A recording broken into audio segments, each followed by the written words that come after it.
Many of us here in Lexington and throughout the U.S. have already received our vaccinations. While there continue to be inequities in vaccine access in the U.S. and even here in Southwest Virginia, which needs to be addressed, on a global scale, consider that as of February, there were over 100 countries that had yet to receive a single dose.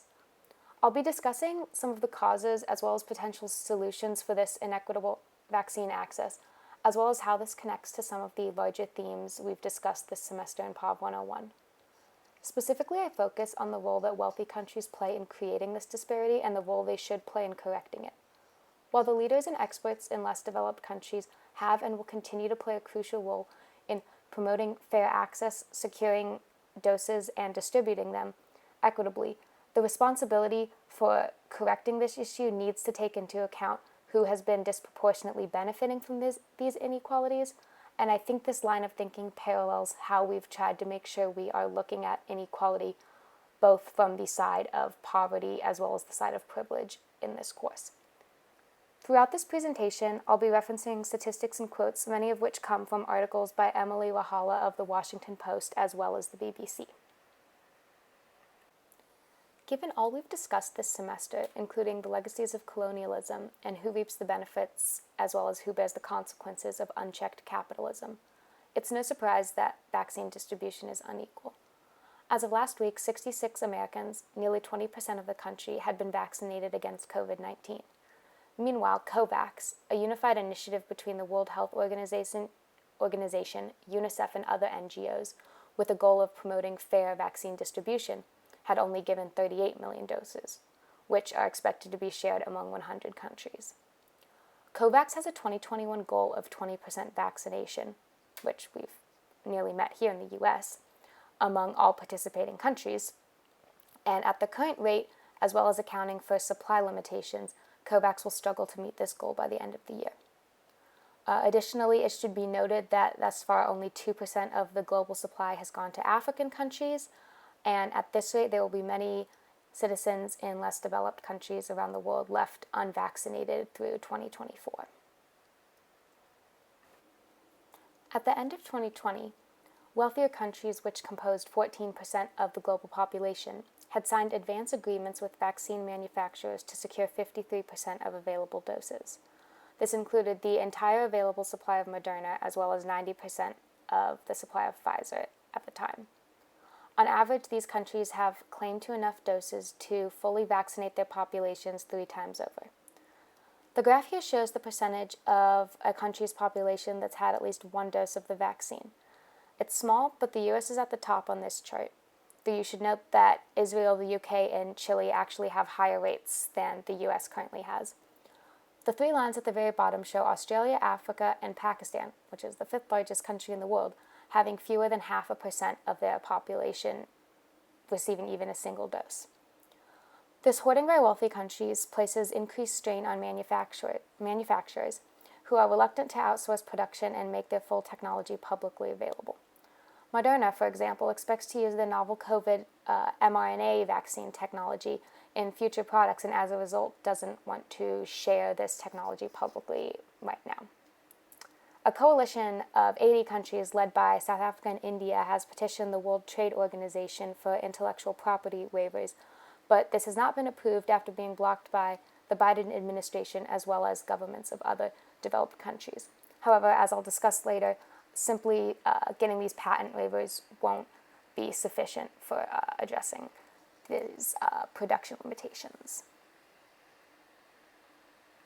Now, maybe you hear those stats and think, of course, this is unjust and needs to be addressed. But if you aren't fully convinced, consider that, as with many issues we've addressed in this course, such as environmental issues, climate change, zoning for landfills, and manufacturing, the corporations whose profits flow to the higher classes and wealthier countries are not those bearing the biggest consequences.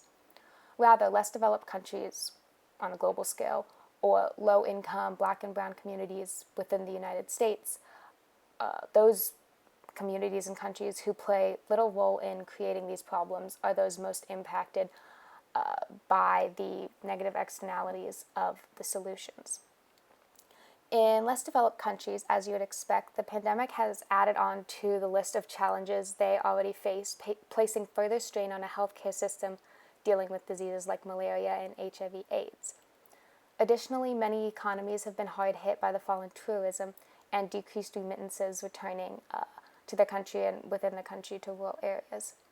Additionally, just as in the US, these burdens have exacerbated food insecurity to a greater extent. We can also think about the justice of vaccine distribution in terms of Singer's utilitarianism. Most of us would agree it was logical and to everyone's benefit to vaccinate high-risk individuals and healthcare workers first in our vaccine rollout in the US. So why would this not be true on a global scale? Why do high-risk individuals throughout the world not need to be vaccinated before low-risk individuals in wealthier countries? Thinking too hard about this and the fact that so many young, low-risk individuals in developed countries, myself included, have been vaccinated before essential workers in so many countries around the world makes me uncomfortable. I realize this is really no different than the opening story from Peter Singer's podcast, in which a UN worker discussed how he was able to go straight to the front of the line for malaria treatment just because of where he came from. Another philosopher we can connect this to is Rawls and try to apply his veil of ignorance. Simply put, if any of us had been born, possibly with an underlying condition in Pakistan or another country who has received no doses, I'm pretty sure we would hope that the rest of the world was pushing harder for equal distribution. In addition to ethical considerations, there are also practical, or what some might call rational, benefits to all of us if unequal distribution is addressed. Experts are in agreement that around 70% of the global population needs to be vaccinated before herd immunity is sustained. Without this, the virus will mutate more quickly and continue to spread in both unvaccinated and in highly vaccinated areas. On top of that, without high levels of global immunity, world trade and tourism will continue to suffer, and so will your 401k. As I mentioned earlier, a group of NGOs has formed COVAX to encourage countries to pool funds for the purchase of vaccine doses and distribute them among all participating countries. However, this program relies on high-income countries participating and donating sufficiently. For example, the US only signed on under Biden and has continued to buy doses on the side directly from manufacturers, as have many other high-income countries. It also relies on manufacturers donating sufficient vaccines to the cause. So far, AstraZeneca is the only company with an approved vaccine to pledge the majority of their doses to COVAX. Moderna, on the other hand, has pledged none. Other potential solutions include the push for intellectual property waivers. However, focusing too much on these waivers alone will not offer smaller manufacturers and pharmaceutical companies located in less developed countries enough detail to follow the exact procedures as these larger companies in order to produce effective and safe doses. For this reason, the WHO has established its COVID-19 Technology Access Pool as a way for pharmaceutical companies to essentially put their vaccine technology in the public domain and allow anyone with the production capabilities access to the information needed to produce it. So far, no pharmaceutical manufacturers have made use of this program. Public health experts agree that increasing global vaccine access requires maximizing production. Mara Pillinger, a global health policy expert at Georgetown, stated that the starting point is we need to make more vaccine. Any conversation about allocating the limited supply we have now will never get us where we need to be. She also claims that pharmaceutical companies have already successfully shared their vaccine technology with a select few outside manufacturers, which shows that the sharing of this technology is possible on a larger scale, but currently pharmaceutical companies are choosing not to. I also like this quote from Thomas Bolke of the Council on Foreign Relations, where he says, basically you need a global version of Operation Warp Speed. Operation Warp Speed did not just spend money, it coordinated, it aligned all the inputs involved, it played a general contractor role. This Operation Warp Speed has clearly brought a lot of good to us here in the U.S., and it just seems fair that the efficiencies learned by this system should be applied to help out countries who currently need the vaccine a lot more than we do. So are we going to take this advice? The experts know what needs to be done. The People's Vaccine Alliance, a coalition of humanitarian groups, for example, knows what policies to push for. But in order to achieve vaccine equity in a reasonable time frame, the right decisions at the right scale need to be made by governments, both of wealthier countries and less developed countries, by pharmaceutical companies, and by NGOs. As we are well aware by now, these entities are weighing many factors. Politicians want to get reelected and wouldn't want to risk running out of sufficient doses for their citizens.